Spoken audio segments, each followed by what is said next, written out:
Vai vidi jāreģistrē uzreiz, kā uzsāk ar Bitcoin darbību?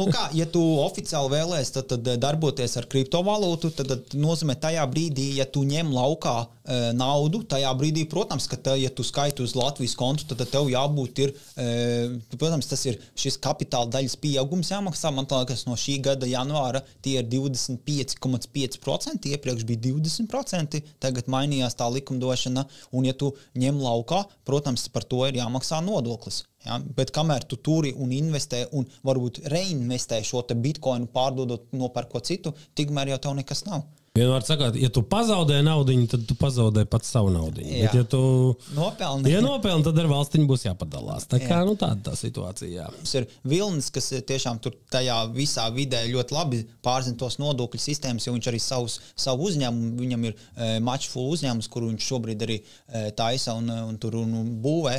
Un Vilnis, tos, ko viņš saka, tas, kad vislabākais variants ņemt taisīt caur SIA Latvijā, tad tas ir visizdevīgākais. Ja? Tā kā tas ir, un arī mums kripto numur 1 ir arī visiem šiem, kas mēs esam 4 cilvēki, mums ir šīs privātās konsultācijas, ja grib, tad jebkuru pie mums var atnākt uz privātu konsultāciju, ja? Kas ir stundā $50 vai 50 eiro. Tā kā tālūk. Tā kā, ja tad eiro vai dolāri? Vai nu dolāri vai eiro, kā vēlēs.